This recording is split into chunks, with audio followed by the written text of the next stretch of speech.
Welcome back to the Hot 790 News. Dr. Ernest Hilaire is breaking down the intricate details of the figures surrounding 2018's record-breaking tourism arrivals.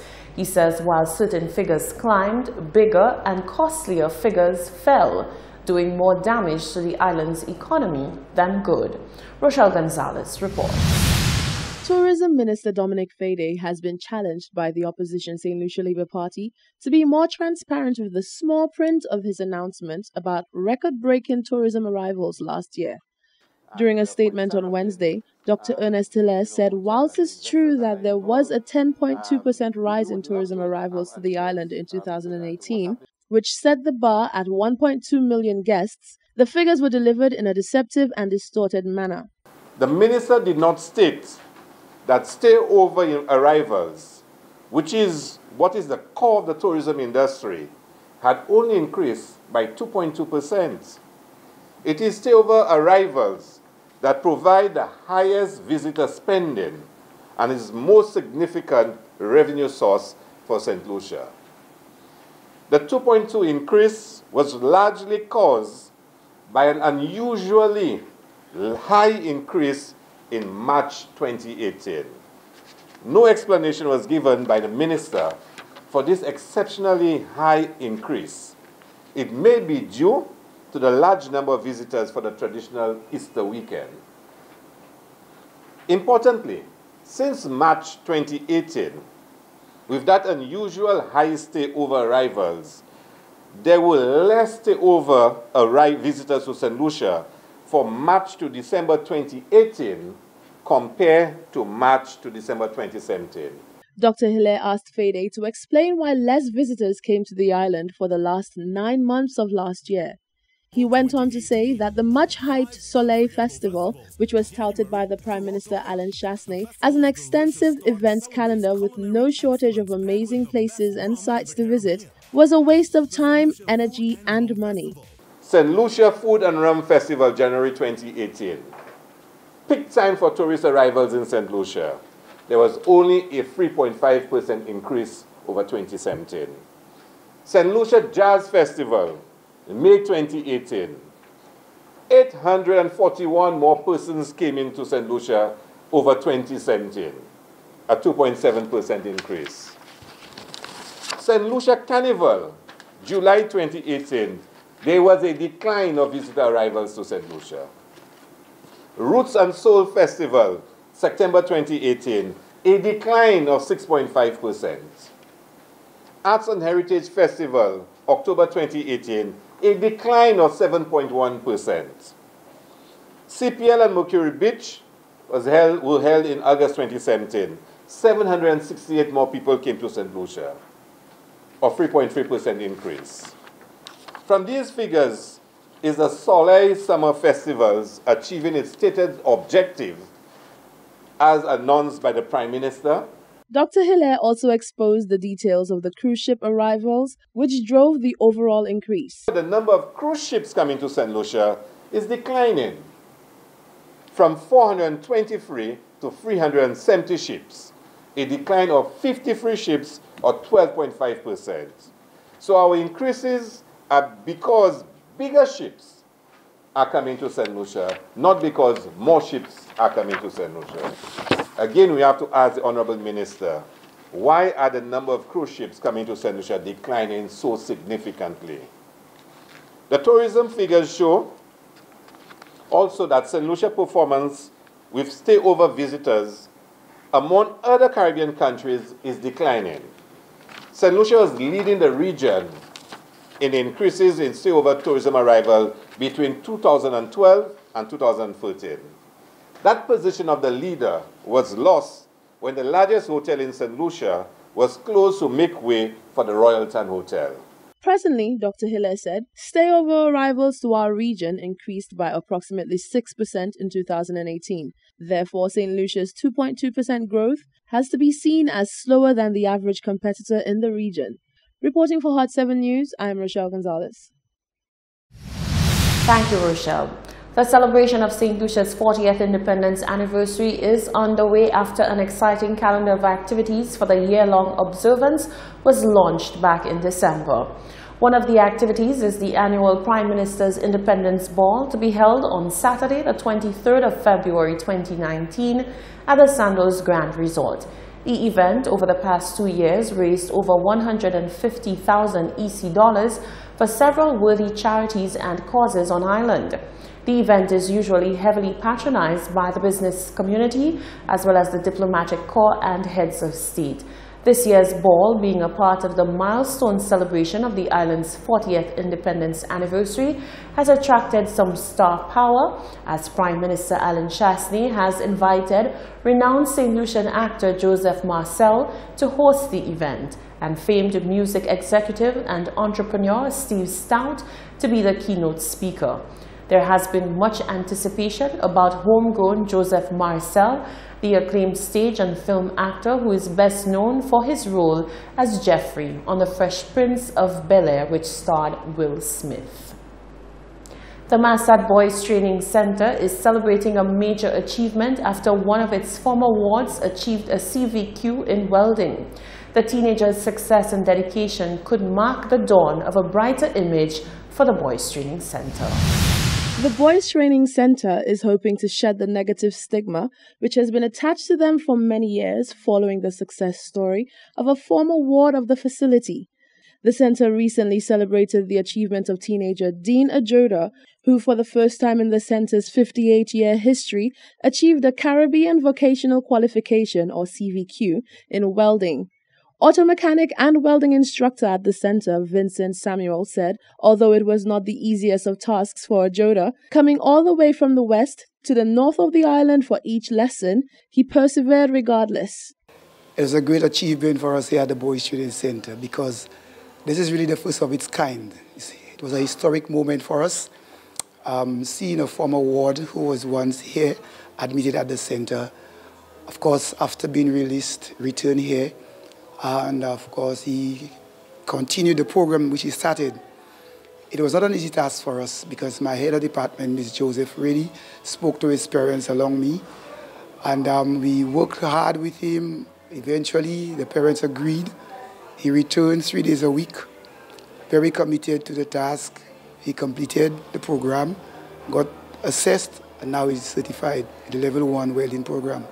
Samuel said one of his biggest hopes is that the programs offered at the BTC could set the boys on the right path towards becoming successful men. What we have discovered is, while it is true that most of our students may not be academically versed per se, but we have discovered that they have the ability to perform with their hands, okay, hands-on. So we use a lot of block training, a practical approach. Because in St. Lucia, we find that there are lots of men who are craftsmen or skilled men, but they're not certified. And the world today is not only concerned about academics, because even Canada, for instance, they ask for operators all the time, truck drivers, mechanics. So we're hoping that as a result of these guys acquiring the certificate, it's a plus for them. In addition to this, we want these guys to be better citizens in our country, to be entrepreneurs, run their own business. They will not depend on government. They will not depend on this person or that person, but they have their own business. In other words, they become their own boss. And we want to empower them with that philosophy. Okay? So when they leave here, for sure, we know that they can demonstrate that kind of ability to run their own business. Samuel revealed that the BTC has plans to expand the program by introducing it to different communities, allowing individuals to receive training and essentially learning a new craft. He said he is hoping that the programs on offer, as well as Ajoda's success, will change the public perception of the BTC. The public, over the years, have been bombarding us with negative critics, bashing at us, and we are not doing anything at BTC. Only when you come to BTC, or probably the media comes here, then you see what we do, you understand. But I'm happy what has happened yesterday is going to be a change around in the mindset of people about the Boys Training Center. We offer woodwork. We have a farm, we have an agriculture instructor, we do welding, we have auto mechanics, we have a lab. That is basically what we do, and we have a sports program running. We have a coach, an ex-national player, in the person of Mr. Alvin Zabe, who's now the coach. And talking about the coach, actually, we've done so well that last year we won the school's championship. We are the champions, BTC. Samuel said Ajoda has committed to completing the Level 2 program at the center and will commence classes next week. The Caribbean Vocational Qualification is a competency-based approach to training, assessment, and certification. Reporting for Hot 7 News, I am Rochelle Gonzalez. The St. Lucia Archives Authority has embarked upon an exhibition that will showcase the greatness of St. Lucia. The event, spearheaded by Margot Thomas, looks to inspire the younger generation by exhibiting cultural icons, renowned sportspeople, and savvy business minds of St. Lucia. Solange Alfred reports. Nobel Laureate Day activities included the launch of an exhibition put on by the St. Lucia Archives Authority. The exhibition, under the theme St. Lucia Independence 40 Years On, is looking to inspire greatness by showing off celebrated reminders of St. Lucian giants. National Archivist Margot Thomas says the thought behind the theme was cultivated from a need for viewers of the exhibition to recognize the rich history that has helped shape St. Lucian successes. Today we're launching our exhibition, and it's entitled St. Lucia's Independence 40 Years On. I deliberately chose this title because I wanted to try to highlight some of our achievements, our accomplishments during those 40 years, and some of the things which have been detrimental to our growth. We chose specific events which were pertinent to our development, and coupled with that, we focused on individuals because, you know, our people are our greatest asset.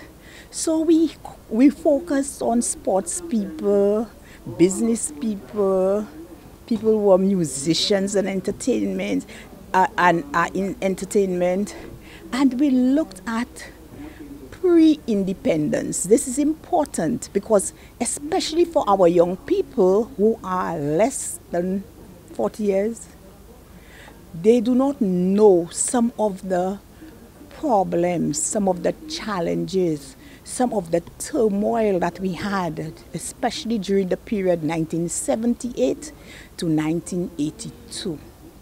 She says that these events were highlighted to take the viewer on a journey back in time to show St. Lucia's progress. Thomas explained that with an abundance of information, the Archives Authority made the decision to allow the exhibition to run for the entire year. The exhibition is going to run until 31st of March. Initially, that's what we said.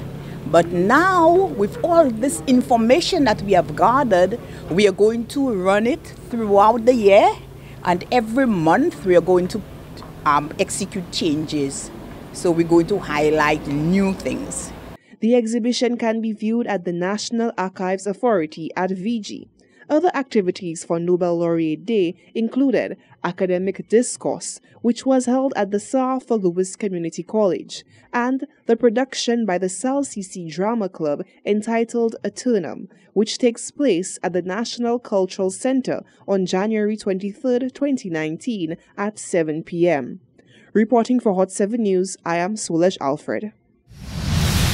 Get ready to dash into a morning of fun, exercise, entertainment, and color with the return of the highly anticipated Dash Independence Color Run. Organizers have promised a bigger and better experience to commemorate the 5th anniversary of the event. Rochelle Gonzalez reports. As St. Lucia is set to celebrate a milestone year in the form of its 40th independence anniversary, an event which is held in commemoration of Independence Day is also celebrating a milestone. The launch of the 5th annual Dash Independence Color Run was launched on Thursday morning, promising to be just as, if not even more fun and exciting than it is known to be. Organizer Dion Ben said she is proud of the growth of the initiative. So happy to be here in its 5th year, Dash. 2019 is a big year for us. We grew from just 500 color runners in 2015 when we first started. And with literally zero, just using our network and collaborating with partners and sponsors from year one to grow into the spectacle that we are on the road that everybody looks forward to every year during the independence period. We started off with a very small team. all right, just the three of us, and we're so happy to announce that in year 5 that we have grown in terms of our punch. We have the Lasha group in Abera and Akeem joining us, so Roberta and I are so happy to have that collaboration this year, and we have a new company formed as a result of that. And we also are partnering with Hashtag Limited, our PR firm in the likes of Alex Holder and Candy Nicholas. So much has happened over the last 5 years, and we look forward to a even more colorful spectacle in 2019 with you, our patrons. One of the event's partners, Digicel, was present at the launch and said Dash embodies the qualities of the company. It's about energy, it's vibrant, it's exciting, and those are just some of the adjectives they choose to use, but they are very synonymous with Digicel. And we are extremely happy to be on board and support. Of course, you know, this is all for a worthy cause. So I'm inviting and encouraging other persons to corporate entities to support in whatever way we can. I know it is a very challenging time economically and a time to be in business, but we cannot operate without our customers. And we're encouraging persons to support in whatever little way we can. The first, I didn't hear we mention it, but I think I can say it. The first pop-up is on Saturday. And I'm encouraging persons to come out at the Baywalk Mall and get registered. There are incentives to register in early, so we're asking you to come out and be a part of that. The event will have a large focus on the youth. The 5K walk begins at Massey Mega in Shock and culminates at the Baywalk Mall in Rodney Bay. Security will be tight, and the team has also partnered with the St. Lucia Red Cross, who will be on hand to provide medical attention if needed. Reporting for Hot 7 News, I am Rochelle Gonzalez. This is the Hot 7 Nightly News. We will be right back.